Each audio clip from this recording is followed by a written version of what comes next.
Muito boa tarde, sejam bem-vindos a mais uma sessão do ciclo Ciência às 6, que se passa aqui no ROM, o Centro de Ciência Viva da Universidade de Coimbra. Estamos a transmitir em direto e ao vivo deste estúdio, a biblioteca transformou-se num estúdio e damos as boas-vindas a toda a gente, seja onde estiver, que está dentro do ROM sem cá ter vindo. São os modernos meios que possibilitam isto.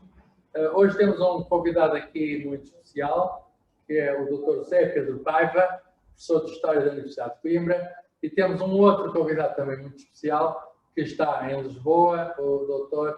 Professor José Eduardo Franco, da Universidade Aberta, também professor de História, e eles são nossos convidados especiais hoje, porque temos um livro para vos apresentar, para vos falar deste livro.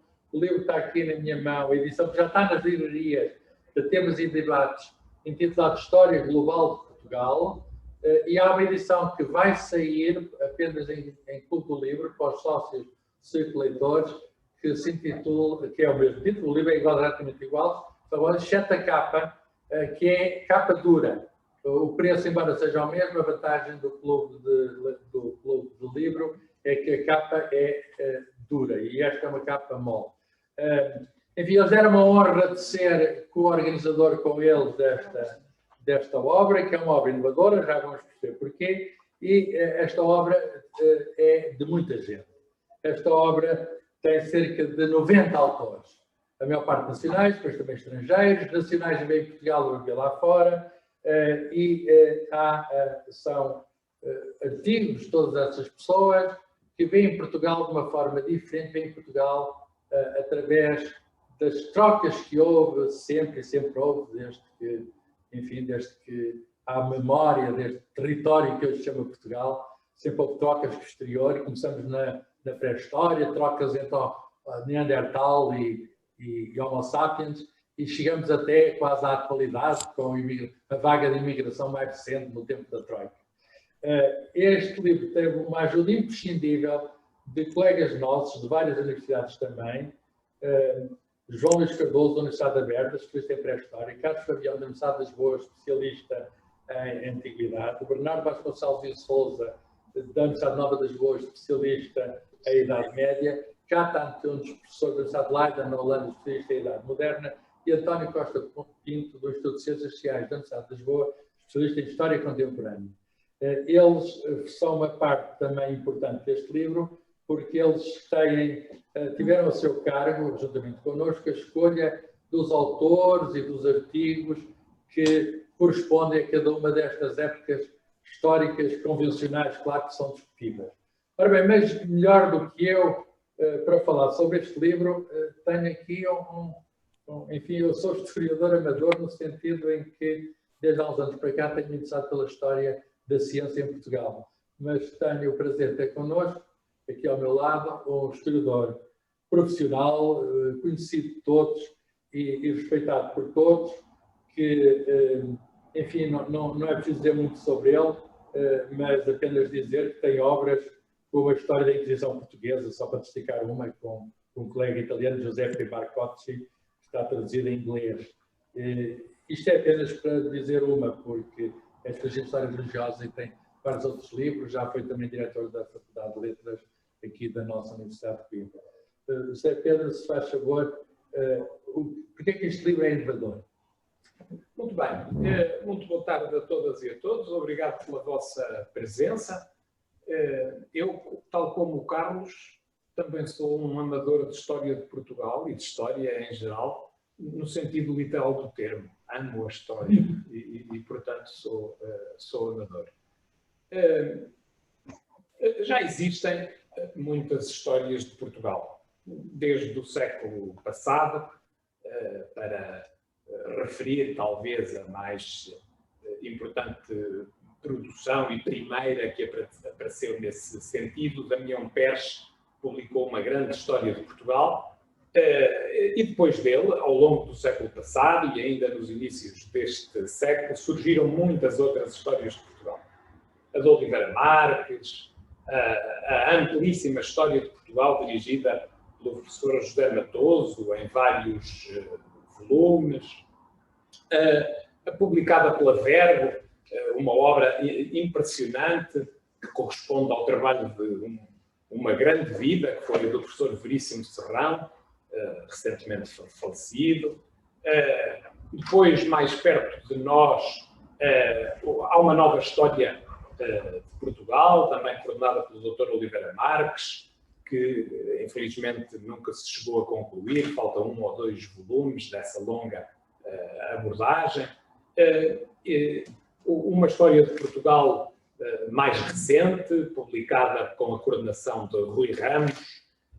Enfim, tem havido muitas histórias de Portugal que nos ajudam a refletir sobre a evolução e as dinâmicas de transformação daquilo que se passou aqui neste território ao longo de vários séculos, mas quase sempre partindo de perspectivas muito fechadas sobre as fronteiras deste território.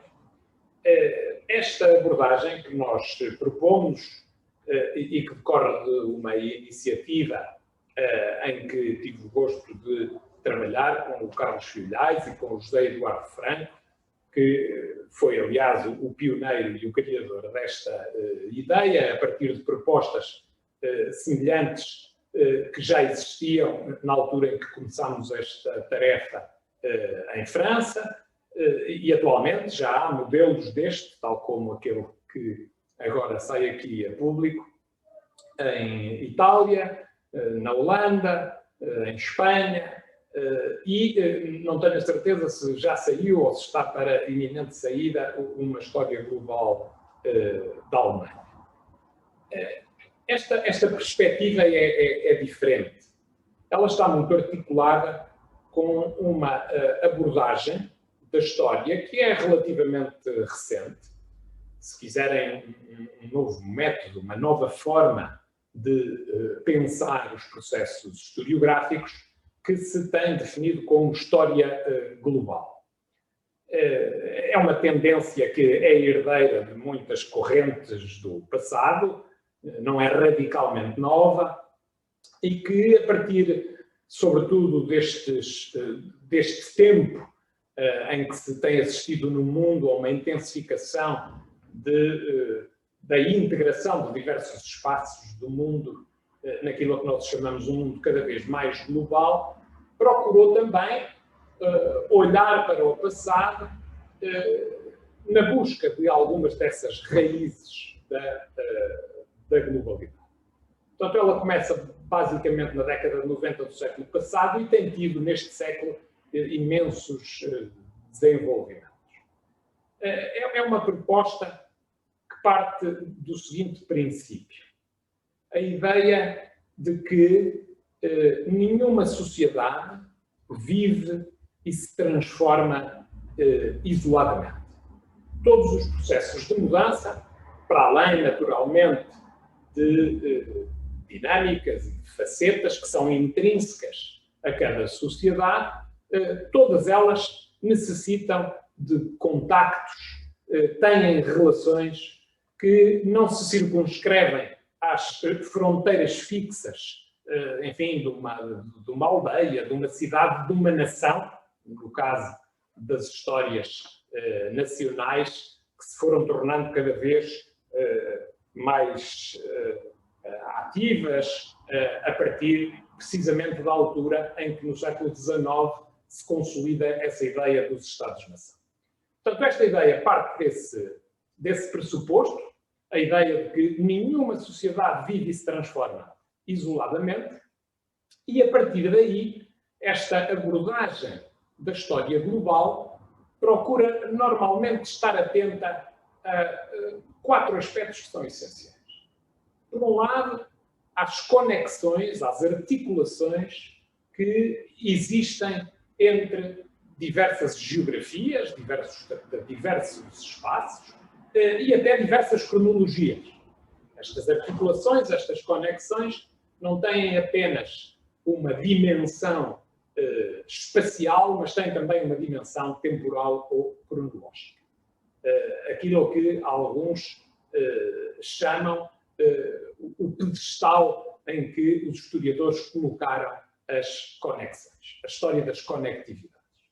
Em segundo lugar, a noção de que, à medida que essas conexões, essas articulações se foram desenvolvendo e elas foram se intensificando ao longo do tempo, sempre existiram, desde os primórdios da existência humana, provavelmente no planeta, sempre existiram, mas têm-se vindo a intensificar cada vez mais e de um modo muito decisivo a partir do século XVI, primeiro, finais do século XV, início do século XVI, com, enfim, os grandes movimentos de expansão europeia, que tinham sido precedidos, aspecto que muitas vezes no Ocidente se esquece, que tinham sido precedidos por imensos contactos que já tinham, por exemplo, tornado o Índico um oceano absolutamente navegável desde a China às costas orientais da África, ainda no século anterior, sobretudo através das navegações comandadas pelo chinês Zheng He, e que depois se intensificam, dando origem àquilo que no mundo anglo-saxónico se chama o nascimento do mundo moderno, principalmente a partir dos finais do século XIX e depois no século XX. Ora, isso foi criando um mundo cada vez mais integrado, onde as ligações, os contactos entre os diferentes espaços deste planeta que todos habitamos foram criando conexões e níveis de integração, de aproximação cada vez maior neste universo. Uma terceira dimensão importante dessa história global é também a busca de causalidades globais.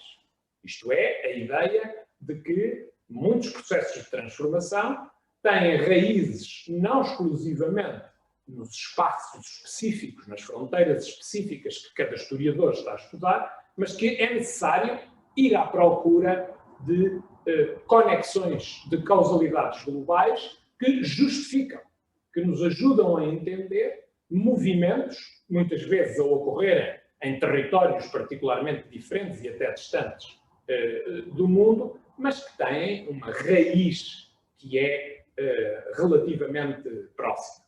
Um bom exemplo disso, por exemplo, ou pode ser, o entendimento do que aconteceu recentemente com a chamada Primavera de Praga. Primavera Árabe. Isto é, todos esses movimentos que tentaram combater alguns regimes autoritários e mais intransigentes no mundo muçulmano e que, apesar de terem ocorrido em diversos espaços, têm todos uma raiz que é global. A internet. Ora bem, a internet, as comunicações são efetivamente um dos motores da aceleração destes fenómenos de integração que eu estive aqui a tentar sintetizar. Ora, foi isto que nós também procuramos fazer com a história global de Portugal. Não limitarmos o nosso olhar àquilo que se passava apenas aqui, mas procurar ver como é que neste território, desde há 240.000 a.C., portanto, muitos anos antes ainda da criação de Portugal, e até 2014, é esse o termo final, o limite final desta obra, a partir de uma série de factos, de acontecimentos que foram selecionados por nós e pelos coordenadores das diversas áreas que compõem esta obra, procurar seguir essas conexões, essas articulações e esses níveis de integração de Portugal com outros espaços do mundo, tentando não produzir uma visão, e essa é outra das marcas importantes da história global, que não fosse eurocêntrica. A história global também procura combater essas noções eurocêntricas da história. Deixem-me dar-vos 2 ou 3 exemplos concretos de textos, são sempre textos breves, que aqui se podem encontrar e que partem destas perspectivas. Por exemplo, o ano de 1174, que corresponde a um texto sobre o aparecimento das primeiras manifestações da língua portuguesa. A língua como um fator essencial da identidade, evidentemente, ele deve ser pensado quando se fala numa história de Portugal, mas a abordagem que aqui se faz não é uma abordagem eu diria, centrada naquilo que são as características da língua portuguesa, mas é antes uma abordagem que procura mostrar como essa língua se constitui a partir de um legado que resulta de conexões, de inter-relações que se foram estabelecendo aqui nesta zona da Península Ibérica ao longo de vários séculos. E, portanto, chama-nos a atenção para as origens latinas da língua, para as influências germânicas, para as influências árabes que ela comporta, até que no século IX começam a aparecer as primeiras aflorações daquilo que mais tarde virá a ser o português, e depois, em 1174, temos, pela primeira vez, enfim, daquilo que hoje se consegue identificar, um documento onde os especialistas, os filólogos, conseguem determinar a existência de uma língua portuguesa, de uma língua nova. E depois não se fica por aí. Depois procura-se mostrar como esta língua foi tendo uma enorme projeção para outros territórios do mundo, deu origem a imensos crioulos na Ásia, em África, alguns deles ainda subsistem, e é hoje uma das línguas mais faladas no mundo, também com o mais falada no Hemisfério Sul. A mais falada no Hemisfério Sul, como o Carlos lembra muito bem, muitas vezes com um colorido que a distingue, naturalmente, do modo como é falada hoje na América, em África ou aqui na Europa. Aí tem um exemplo concreto de um tipo de abordagem que este livro pode propiciar e que contém alguma novidade. E isto é verdade para todos os tipos de entradas. Por exemplo, uma outra, para andarmos cerca quase de meio século mais no tempo, 1425, e é uma entrada que nos fala, um texto da autoria de uma professora que atualmente está a lecionar nos Estados Unidos, Mariana Cândido, e que nos fala da madeira, do açúcar, do comércio e dos escravos. É uma entrada muito interessante. Naturalmente que numa história de Portugal era natural que existissem referências às primeiras descobertas ou à chegada dos portugueses às ilhas atlânticas, mas curiosamente esta entrada tem como marco inicial não a chegada dos portugueses à Madeira, que é 1419, e que é aquilo que normalmente nós encontramos quando pegamos numa história de Portugal. Naturalmente que essa referência também é dada depois no interior do texto, mas 1425. Porquê? E 1425 porquê? É que a curiosidade que aqui se enlaça isto com a história global de Portugal. Porque 1425 é o ano em que começam a chegar à Madeira para povoar aquele território as primeiras pessoas que não eram oriundas de Portugal. Mercadores venezianos, florentinos, genoveses, Cristóvão Colombo. Um deles mais tarde será o Cristóvão Colombo, responsável pela chegada depois à América, e, portanto, aqui têm vocês uma série de conexões. Mas o que é particularmente interessante é que a autora nos mostra como esta Madeira, desde 1425, foi o laboratório de uma experiência que depois se alastrou ao resto do mundo. E essa experiência foi a da plantação intensiva do cultivo da cana-de-açúcar, que ela lembra que é uma planta que é originária da Ásia, e que depois aqui chegou, e que foi começada a plantar de um modo intensivo para a produção e o comércio do açúcar, que depois estabeleceu redes por toda a Europa e por todo o mundo atlântico, com a utilização maciça de mão de obra escrava. Escravos que vinham inicialmente das Canárias, depois de África, da Mina, da Guiné, mais tarde a partir de São Tomé, criando redes de tráfico em todo o Atlântico, nas quais os portugueses foram particularmente ativos, a partir do século XV e depois ao longo de todo o período moderno, até ao século XVIII, e foi esse modelo laboratorial que depois foi, digamos assim, transplantado para uma série de regiões desse enorme mundo atlântico, onde o plantio intensivo da cana-do-açúcar, originária da Ásia, com recurso à mão de obra escrava, foi também aplicado na América do Sul, na América Central, em colónias portuguesas, espanholas, inglesas, holandesas, francesas, enfim, aqui temos nós um excelente exemplo de passa por aqui, uma abordagem e que depois se expande, recebe contributos de mercadores que vêm de várias partes e, portanto, é este tipo de articulações que nós aqui procuramos evidenciar, enaltecer, para nos ajudar a perceber melhor Portugal. Um último exemplo, que eu já estou a falar há muito tempo, que pode ser dado, agora para estarmos mais próximos de nós, e para tocarmos algo que todos hoje também identificamos como muito característico de uma certa identidade portuguesa, que é a entrada escrita pelo Álvaro Garrido, de 1934, tem como ponto de partida o ano de 1934, a respeito do bacalhau e da pesca e do consumo de bacalhau. É um peixe lá do norte. Portanto, um peixe do norte, 1934, porque, enfim, 1934 foi um ano em que Salazar criou novas dinâmicas aqui de exploração e de comércio e de definição das estratégias de exploração e comércio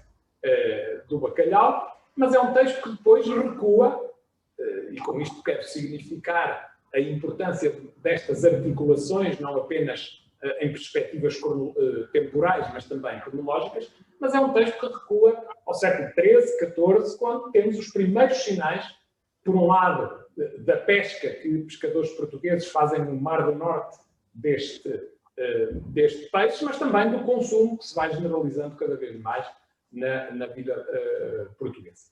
Portanto, um texto interessantíssimo que nos fala da cultura do consumo do bacalhau aqui, nos territórios por onde depois os portugueses também se expandiram, da pesca, das relações comerciais que têm interferências de imensos mercadores franceses, sobretudo ingleses.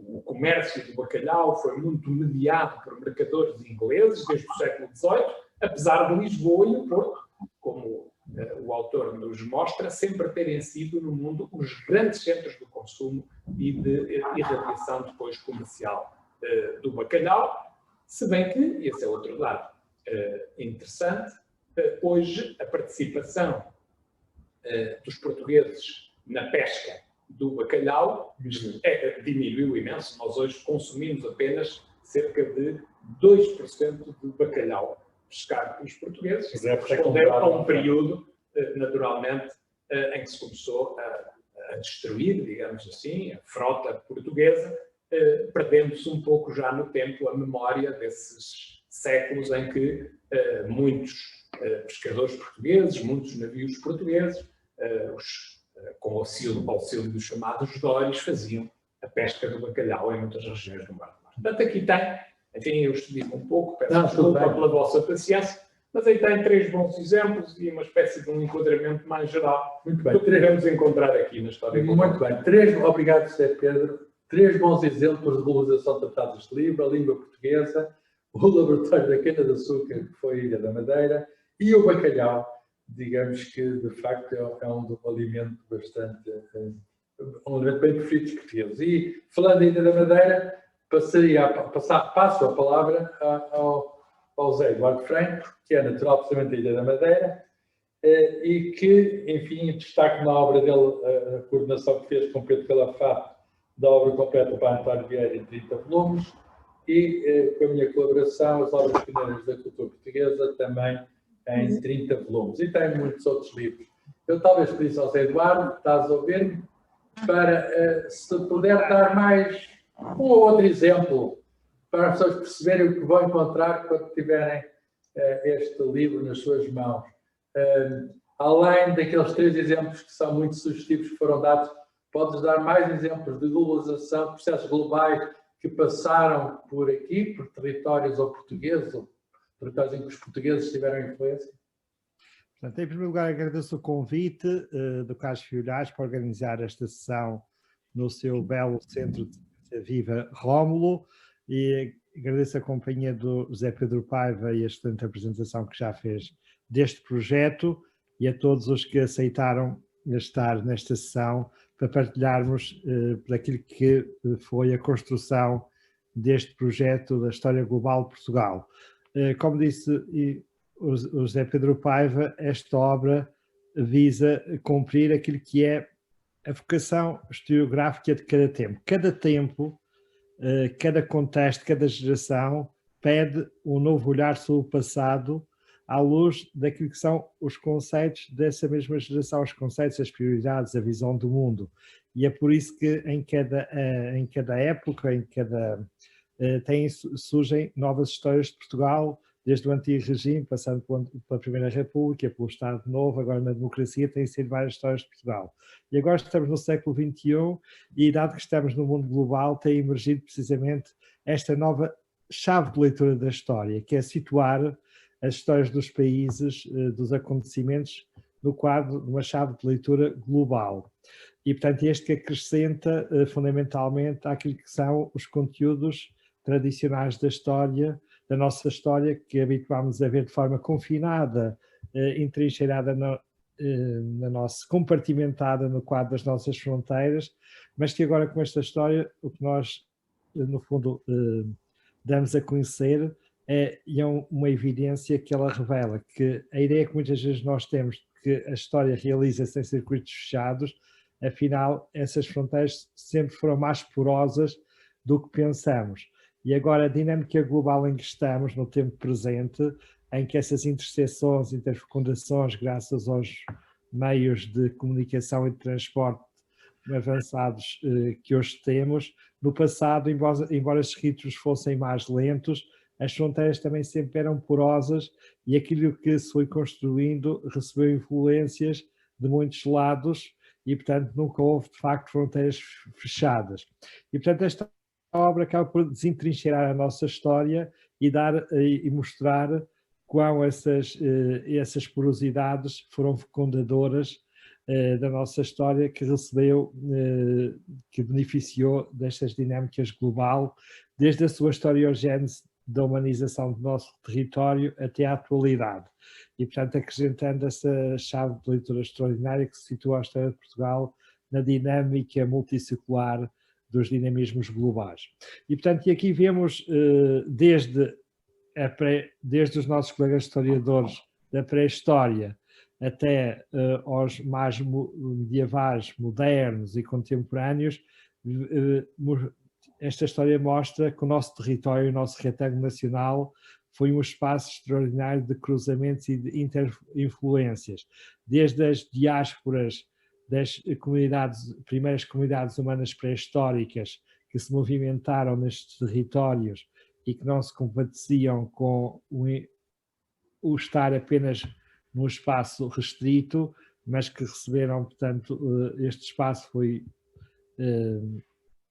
palco dessa movimentação, dessa diáspora, desse cruzamento humano, como no século XVI, XV e XVI, este espaço foi um espaço de projeção, através das viagens marítimas, de pessoas, mas também ponto de chegada de outros povos, no quadro da nova dinâmica das viagens marítimas modernas, que em Portugal também teve um papel nesse processo, em que se construía aquilo que nós podemos chamar a primeira base de dados global de consciência do mundo, em que a humanidade ganhou uma consciência planetária. E colocamos também Portugal nesse processo de construção de uma consciência nova de uma humanidade realmente com uma dimensão global, e até recordando aquela passagem do Padre António Vieira, da História do Futuro, que diz com as viagens marítimas portuguesas, Portugal deu a conhecer o mundo ao próprio mundo. Esta ideia de ganhar, em que nós contribuímos também em cooperação com outras dinâmicas de outros países, de outros protagonistas, quer do Ocidente, quer do Oriente, quer Portugal, quer Espanha, quer França, mas também a China, com um papel muito importante também nessa dinâmica de quebrar as fronteiras dos oceanos e demonstrar, através do avanço da tecnologia de navegação, que os oceanos, afinal, eram navegáveis e venceu-se mitos de bloqueio islâmico que vinham de épocas antigas e que constituíam uma espécie de horizontes de medo que impedia o conhecimento do que estava para lá do horizonte.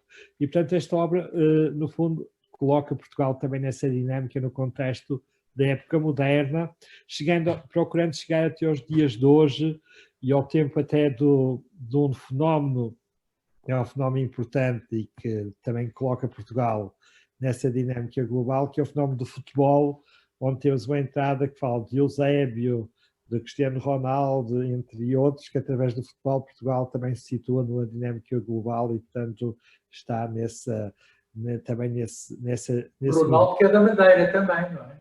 Madeira. É bacana na subida da Ásia.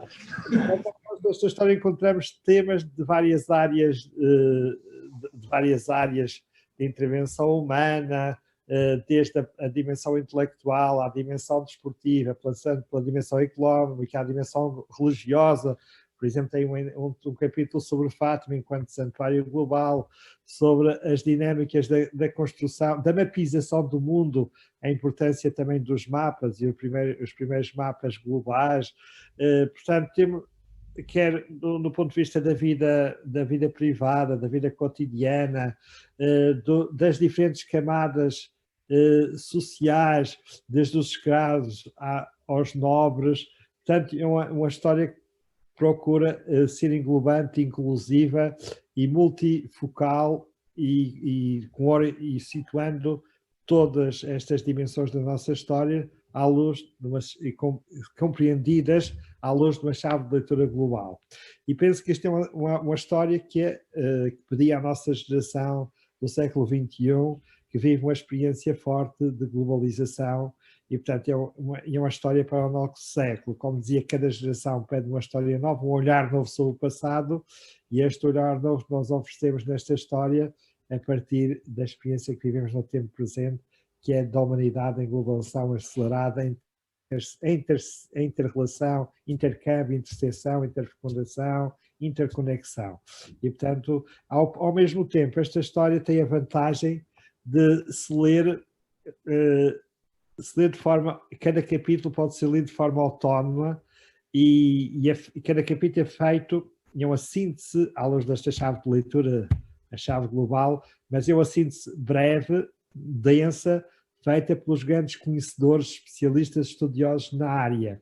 E, portanto, são grandes especialistas que, conhecendo bem aquele tema, fazem uma síntese atualizada à luz desta nova chave de leitura e que pode ser lida autónoma, cada capítulo pode ser lido autonomamente, como uma espécie de quase de entrada em que se conhece o essencial daquele tema e são capítulos que não exigem uma leitura morosa. Mas são pequenos capítulos passíveis de ser lidos quer por especialistas, quer por interessados em geral, que numa leitura em 10, 15 minutos ficam inteirados daquilo que é o essencial sobre aquele tema, podendo até também ser uma história interessante e benéfica, não só para um conhecimento geral da nossa história, mas também para efeitos pedagógicos, para efeitos de ensino nas escolas, poderá ter uma grande utilidade atualizando o conhecimento global da nossa história, naqueles que são os grandes temas que se enquadram nesta dinâmica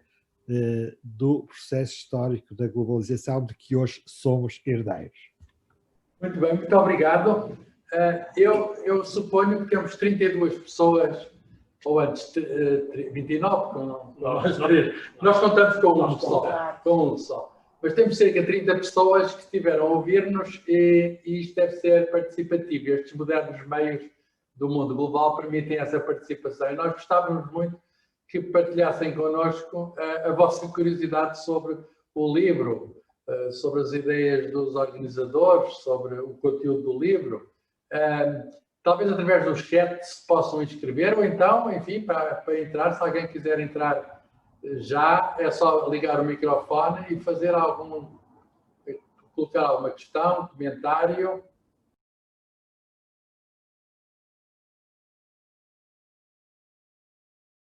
Vou eu fazer uma pergunta provocadora.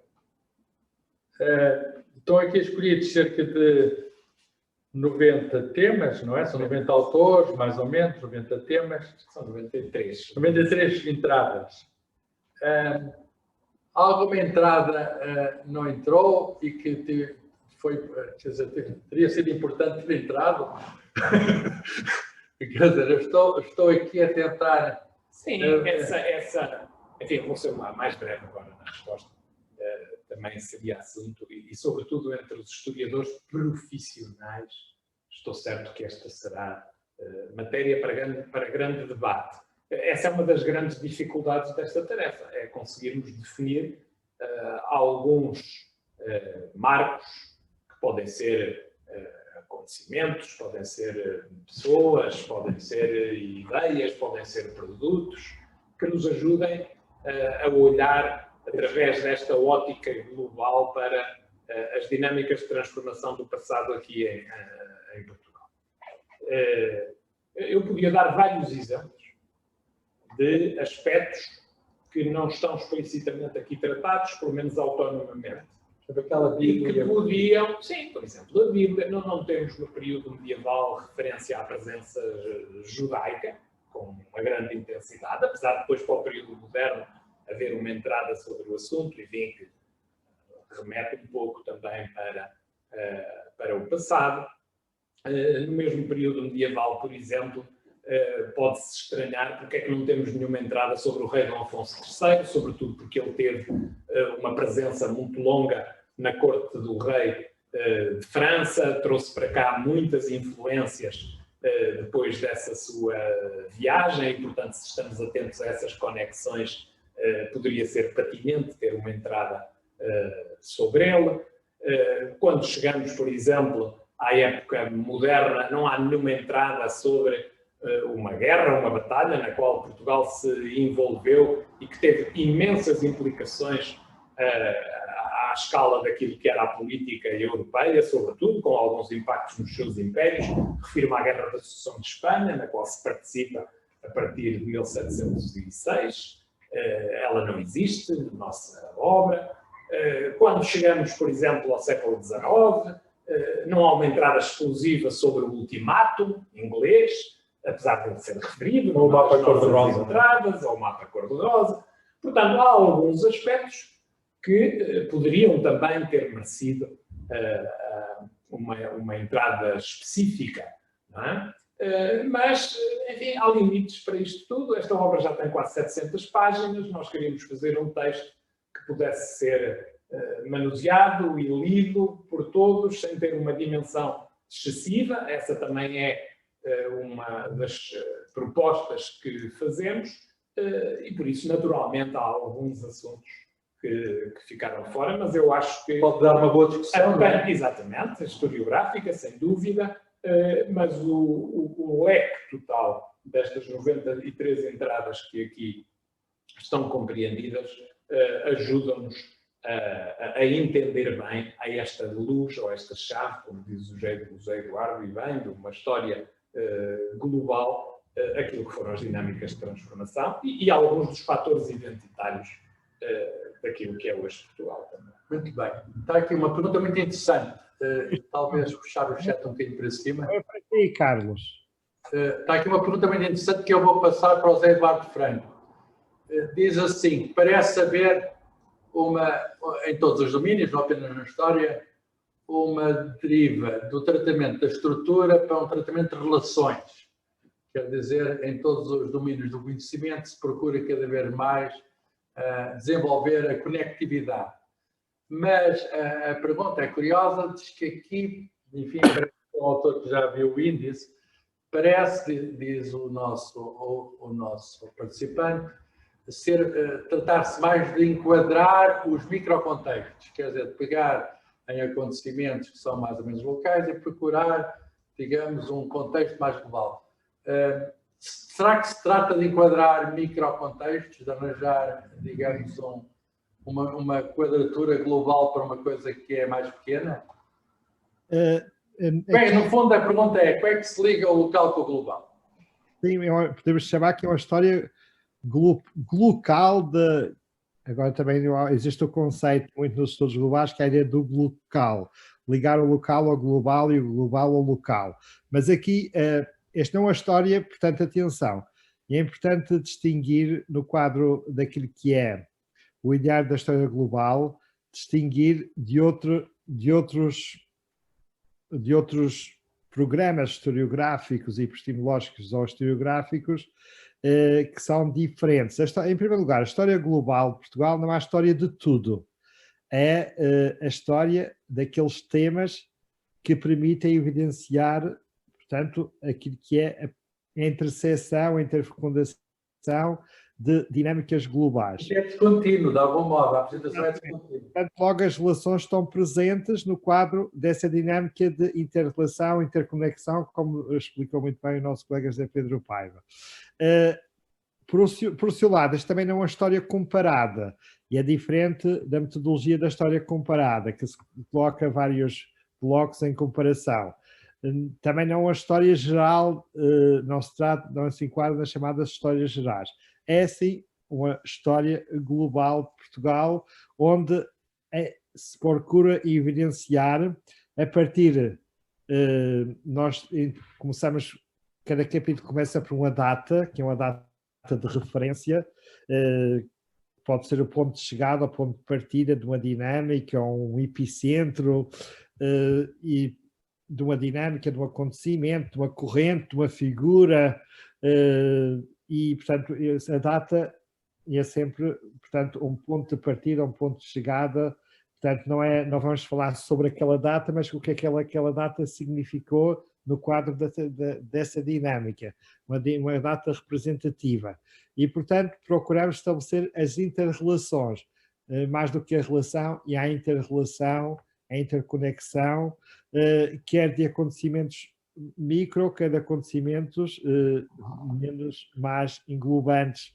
E procuramos, embora muitos capítulos estejam situados num período histórico à luz daquilo que é a forma de organizar convencionalmente a história, em pré-história, antiguidade, idade média, idade moderna, idade contemporânea, nós pedimos aos autores que procurassem dar uma visão, no caso daqueles acontecimentos que passam as fronteiras, são transversais às diferentes idades, dessem uma visão transepocal e que não se situassem só naquela época, procurando quebrar a lógica das fronteiras temporais estanques, porque a história global também procura vencer esses espaços, quer temporais, quer espaciais, fechados, e, portanto, quebrar essa lógica das fronteiras fechadas, quer do tempo, quer do espaço. E, portanto, procuramos fazer este exercício. Naturalmente que este é um exercício que procura ser representativo, exploratório, poderá depois dar origem a novos desenvolvimentos, a outras histórias. Portanto, não temos aqui uma história total completa, nem é isso que se cria, um exercício exploratório que estamos aqui a desenvolver. Podíamos naturalmente ir mais além, mas tínhamos também limites de espaço. De tempo, são sempre os limites de todos nós. Muito bem, eu agora pedia, há várias perguntas, eu pedia agora, apelava ao espírito de síntese dos meus ilustres colegas. Há pouco houve uma pergunta sobre a ideia de oposição, de ruptura, que ao longo da história, digamos, a história é precisamente de mudança.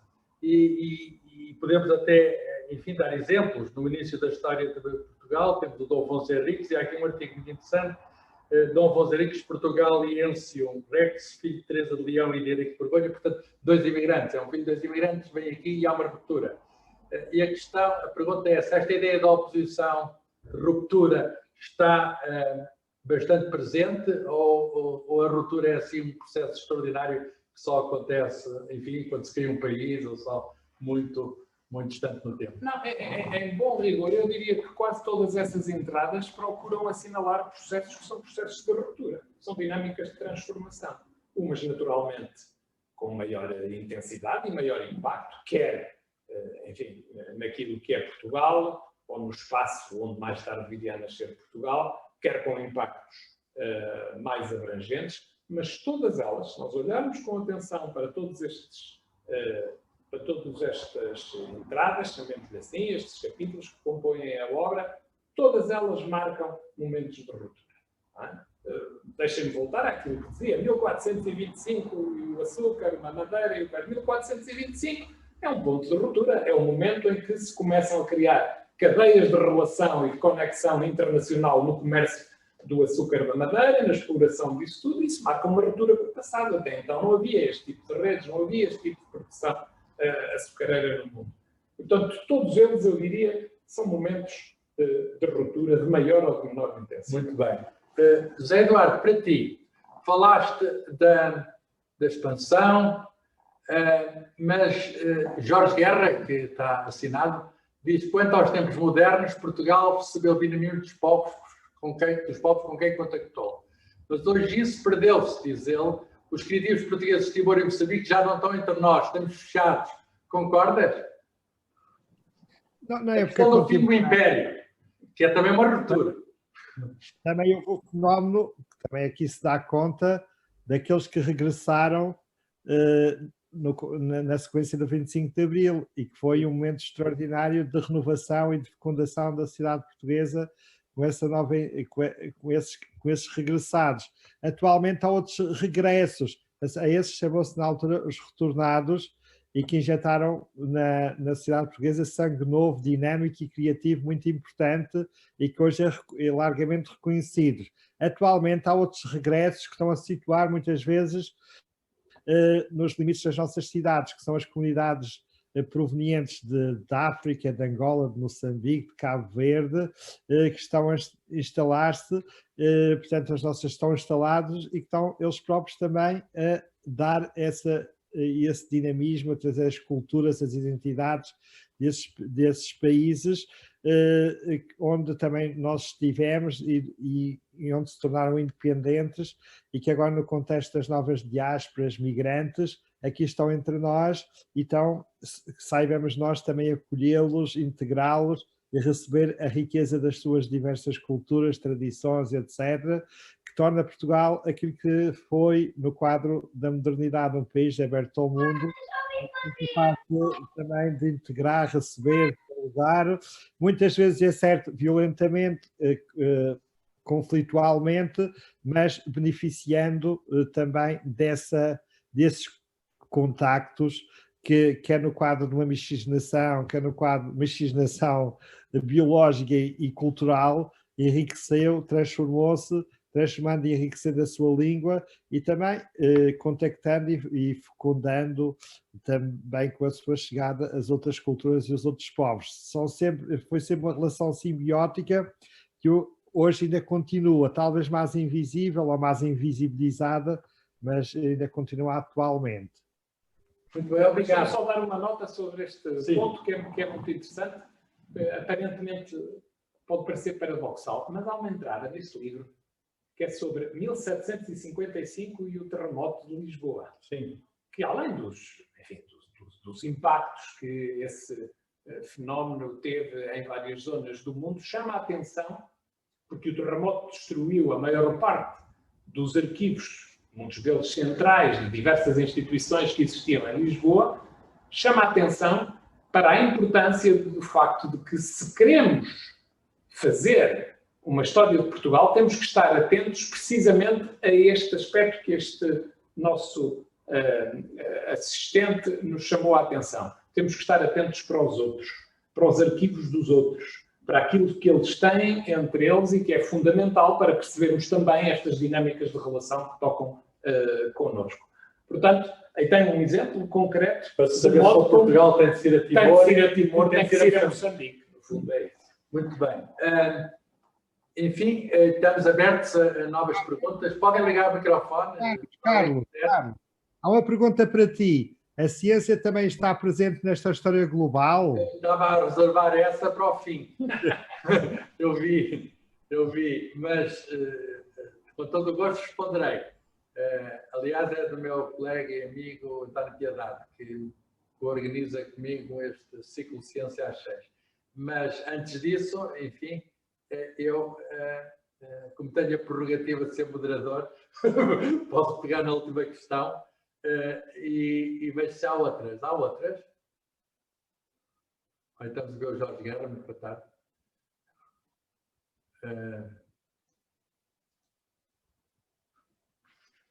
Não sei se... Avança para a ciência. E depois, se houver alguma coisa... Voltou a bloquear o som, diz ali. Não. Pode abrir o som. Estou a ver. JDF estava a dizer que... JDF, quer falar? JDF quer o som fechado. Bem, então vou falar sobre a ciência. A ciência está presente como não podia deixar de ser, quer dizer, com certeza a ciência moderna é do tempo da Revolução Científica, século XVI, XVII, e Portugal teve aqui um papel absolutamente essencial. Eu próprio tenho uma entrada, que é a transferência da Revolução Científica que nasceu na Europa para o Oriente, para a Ásia. A entrada é 1614 e a Revolução Científica, está a ver o título, exato, a Revolução Científica chega à Ásia. Isto é uma coisa muito interessante, porque há um jesuíta português que traduz para chinês, num livro publicado nessa altura, digamos, as descobertas de Galileu. E as descobertas de Galileu tinham sido em 1609, com as observações, digamos, do telescópio, as montanhas e os vales na Lua, as fases de Vênus, os satélites de Júpiter. É uma nova visão do mundo que aquele novo instrumento propicia. E reparem, portanto, amplia-se a visão do olho humano e amplia-se a compreensão do mundo.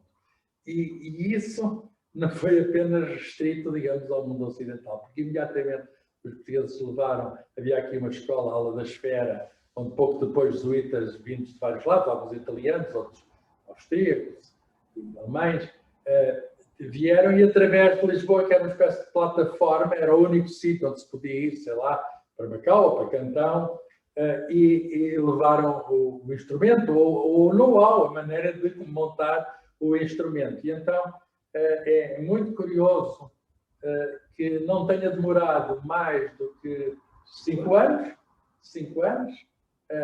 bem menos, porque o livro de Galileu é o ano seguinte, e portanto 4 anos, digamos, num mundo que não tinha as comunicações de hoje, a termos, digamos, não é apenas uma nova obra, é uma nova maneira de ver o mundo, uma nova metodologia. E é interessante que essa metodologia de Galileu aparecia em contraste com a metodologia de Aristóteles, que era mais fechada, menos aberta, digamos, à descoberta, que era extraordinária, com certeza, no seu poder de catalogação, etc., mas menos, enfim, menos aberta àquilo que o Galileu vai estabelecer como método, baseado na observação, na experiência, no raciocínio lógico, na matemática, etc. E o Aristóteles também é levado lá pelos mesmos missionários, quer dizer, com um intervalo de tempo muito pequeno, ao mesmo tempo aparece, ou quase ao mesmo tempo aparece, o Aristóteles e o Galileu. Como sabemos, vozes que são dissonantes. E, portanto, há uma anulação do tempo quando se transpõe aquele espaço. E isso é muito interessante. Mas, antes disso, não se podendo falar de ciência no sentido moderno, mas pode-se falar de algum conhecimento. E havia conhecimento geográfico no tempo dos romanos, e os romanos estiveram aqui numa província que era a Lusitânia, e perceberam que aqui acabava o mundo, neste sentido de definir o mundo. Aqui acabava o continente europeu, tudo o resto é uma incógnita. Enfim, haviam vindo mais tarde os vikings, que podiam talvez ter transposto o Atlântico, não há certeza absoluta, mas há aqui artigos muito interessantes sobre o mundo romano, por exemplo. Agora vamos retomar. Estavas a dizer sim, o artigo Onde Acaba o Mundo. Onde Acaba o Mundo, de Amílcar Guerra, que fala de Estrabão, fala de são geógrafos, ou não apenas geógrafos, são sábios do mundo antigo, e que falam precisamente do promontório sacro, que seria um sítio, digamos, não exatamente por causa da roca, mas, e os arqueólogos, mas ali perto, e os arqueólogos já encontraram, ali perto da Praia das Maçãs, sítios que eram locais de certos rituais que tinham a ver com, enfim, com invocação do Sol, da Lua e do oceano, portanto, dos grandes mistérios, quer do céu, quer ali do fim da Terra. E isso, enfim, é a busca dos limites da geografia, é certo conhecimento, e conhecimento também que eles tratavam sobre as marés, o fenómeno que eles repararam, por exemplo, na grande bacia do Tejo ou do Sado, que as marés eram pronunciadas e, portanto, fenómeno que se calhar não se via tão bem noutros estuários, digamos, da Europa, porque ali estamos em presença do mar aberto.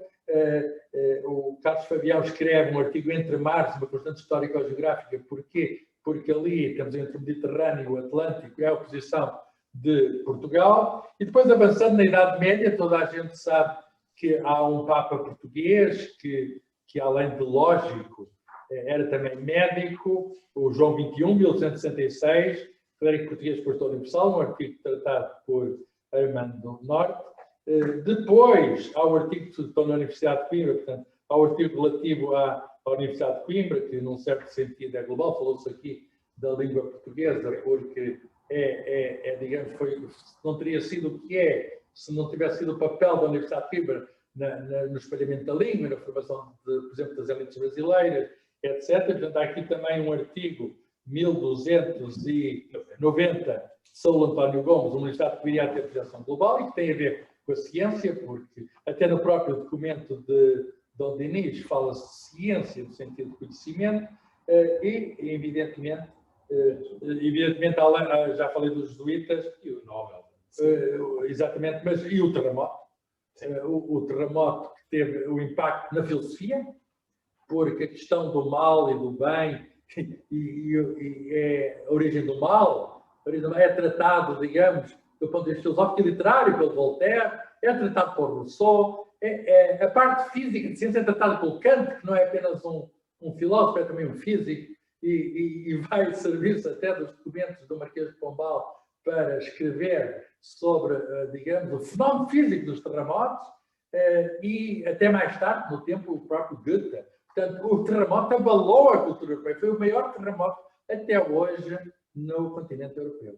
O que significa que, digamos, temos aqui uma contribuição involuntária, acidental, digamos, à história das ideias, não apenas à história das ciências, das ideias. E com essas cartas que o Marquês de Pombal pediu aos parques de todo o reino, a dizer quais eram os estragos, um relatório exaustivo, isso é, de algum modo, um processo científico que está na origem da sismologia moderna. Da observação, etc. Na contemporaneidade, então, temos o caso, digamos, do Egas Muniz, que é um cientista global, porque é o século dos Nobel e o único português cientista, digamos, que obteve essa distinção, que é uma distinção de globalização. Ainda agora tivemos a altura em que foram dados os Nobel e todo o mundo fica ansioso e vai discutir a atribuição dos Nobel. Normalmente na ciência é incontestado. Este na medicina, enfim, teve alguma contestação. Ainda hoje cria ondas essa atribuição do Nobel, coisa que aqui também está discutida. E, enfim, foi um Nobel que também a proposta teve bastante força, que veio também do Brasil, veio de outros países. Foi uma técnica que foi exercida em todos os lados, teve enfim, um grande exercício da técnica estou a falar da leucemia nos Estados Unidos, etc. E, portanto, foi aqui um Nobel. Falar em Nobel, um dos artigos últimos é sobre a introdução da literatura portuguesa. Falamos de Pessoa, Saramago e Lobo Antunes, e Saramago, de facto, é outro Nobel. Cá está, ele tornou-se global, tornou-se ainda mais global com esse selo, que é o Nobel. Muito bem. Está aqui outra pergunta. Julgo que o conhecimento não se desenvolve apenas pela ciência. Por outro lado, para haver ciência tem de haver meta e metodologias, e era isso que gostaríamos de saber por parte dos autores. Eu já falei da ciência, talvez aqui o Zé Pedro Pai possa falar o conhecimento não é apenas ciência. Sabemos todos muito bem isso. Até que ponto a história da ciência? Eu não quero entrar nisso. Até porque eu sou um daqueles historiadores que têm uma visão um bocadinho cética, para não dizer totalmente cética, acerca do cariz científico da história. A história é uma forma de conhecimento, tem obviamente regras. Responde à pergunta, não é? Tem obviamente regras e métodos muito, muito próprios e muito específicos, não é o reino da arbitrariedade, também tem observação, não pode fazer experiência, não pode propor leis. Mas há de facto uma série de etapas que têm que ser cumpridas, de análise das fontes, crítica dessas fontes, mas eu acho que é uma reflexão que para entrarmos nela com algum cuidado, não só demoraríamos tempo e fica um bocadinho desviado do nosso tema. Deste processo. Mais alguma questão? Basta ligar o vosso microfone e pronunciarem-se. Estamos a chegar ao fim do nosso diálogo à volta deste livro. Não sei se alguém já teve a oportunidade de ver o livro. O livro está em todas as livrarias. É de facto um livro que vai ter uma grande tiragem, vai ter uma. Enfim, eu suponho que vai ter grande discussão também. Há aqui artigos que se podem considerar de algum modo polémicos e é bom que isso também surja e que a própria ideia em si tem a sua polémica. Um livro deste tipo surgiu em França, do historiador, enfim, muito conhecido em França, também aqui, Patrick Boucheron. Foi um livro que causou polémica. Talvez o José Eduardo Franco possa dizer porquê. Porque é que a história global de França aconteceu aqui há poucos anos? De tal modo, é um modelo muito parecido com este. Porque é que causou tanto barulho em França? Naturalmente que este modelo historiográfico, esta proposta de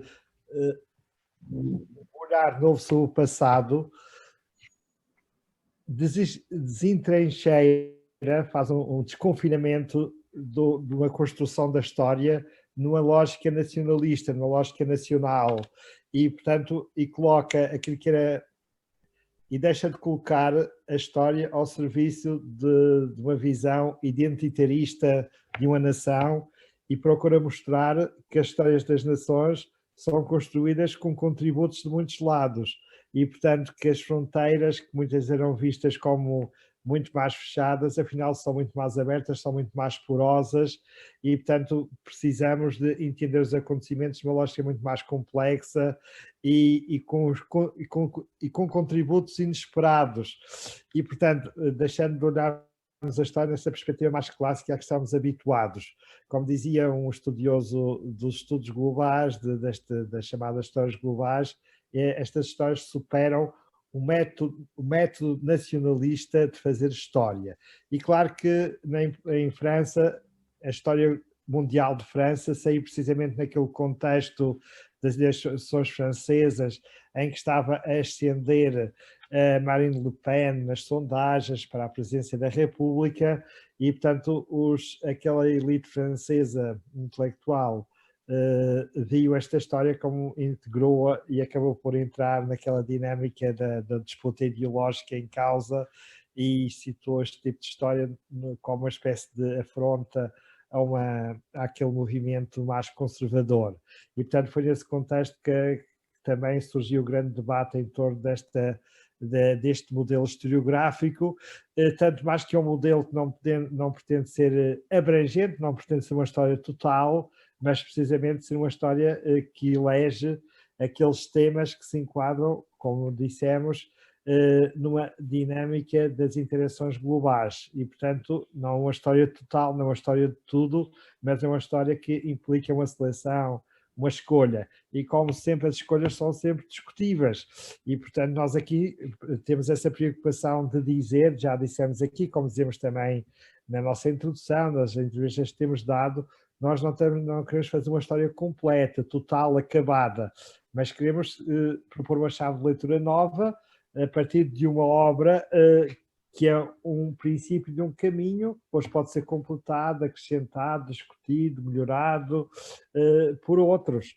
E, portanto, e se houver debate, nós agradecemos que o debate aconteça de uma forma construtiva, e é isso que se espera. Em França, portanto, a publicação de uma história deste género realmente irritou muitos historiadores mais conservadores. Vamos ver o que é que vai acontecer em Portugal. Em França venderam mais de 100 mil exemplares, não foi?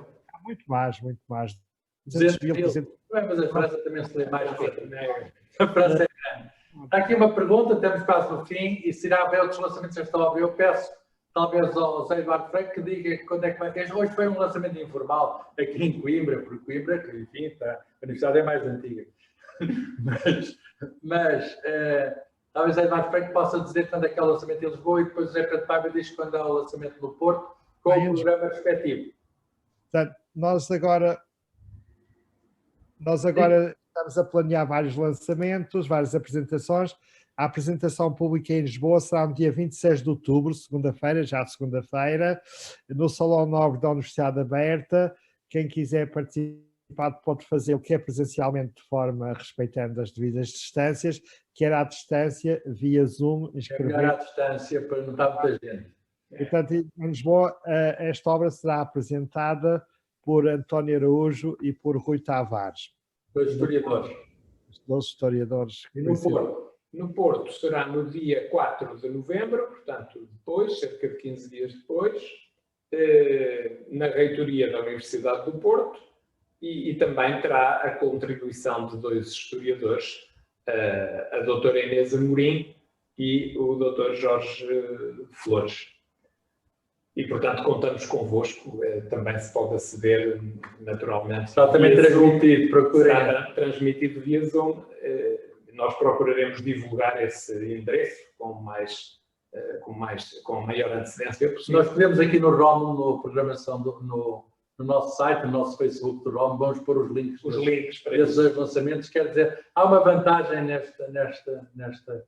Enfim, a pandemia é só desvantagem, mas tem uma vantagem que podemos estar em todo lado.